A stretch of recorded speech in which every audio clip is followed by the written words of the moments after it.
বালের জাজ আছেন আপনি, একবার এই ফিলে কোন একবার ওই ফিলে কোন, যেকোনো একটা সিদ্ধান্ত দেন। মাই লর্ড, এই আসামিটা খুবই একটা ডেঞ্জার একটা আসামি।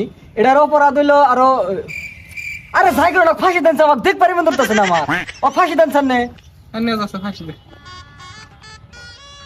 I objection my lord. আর দিস না। ও গরিব হয়ে রে, কিন্তু একজন ট্যালেন্টেড মানুষ তো। ও মাঝে মাঝে রেপ করে, রেপ করে, রেপ করে, রেপ রেপ। বিল্ডিং থেকে ফেলা দিচ্ছে সাগরে রেপ করে। আরে স্যার স্যার, আরে স্যার আমি র্যাপ করি না তো, আমি র্যাপ সং গাই। বুম বুম ও হ্যাঁ, র্যাপ সং র্যাপ সং। ও রেপ ওহা না। আচ্ছা আছে শালার দান কি দোষ কমো। মাই লর্ড, তুই মানুষের পাট খেতে আগে না, জানেন কি ও মানুষের পাট খেতে আগে। I objection. কি অবজেকশন করব, শালাই তো আঙ্গ পাট খেতে যাচ্ছে।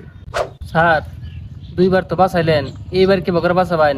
সবচেয়ে বড় অপরাধ মানুষের পাট খেতে আগা। এটা তো বহুত বড় অপরাধ রে। আমি হেজালাই তো আমি পাট খেতে যাওয়া বাদ দিছি। মানে আরে কারা দে, মানে দণ্ডি দে, মানে ওর দণ্ডিতা কারা দে, মানে ওরে যাবজ্জীবন কারা দণ্ডিত কর। রায়ন স্যার, আপনি তো মন চোখতে শাস্তি দিয়ে হবেন না। আপনি আইনের কিতাব দেখেন, ওর 22 নাম্বার পেজ বের করে দেন, ওটার মধ্যে কোন একটা শাস্তি হে এক দেখে আপনি শাস্তি দেন। কিতাব বাই করতেছি।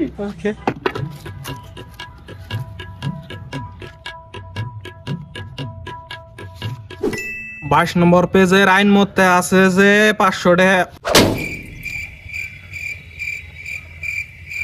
আর দণ্ড ভাঙ। ওই ওঠ নাম বই নে, তাও সরে দে, তোর একটা দণ্ড ভাঙম, তাও সরে দে।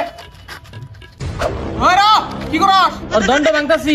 আর ওরা যাবজ্জীবন দণ্ড দিছিলাম, ওটা ক্যান্সেল করলাম। ও কে ভালো নাই, একটুর জন্য বাঁচলি তুই।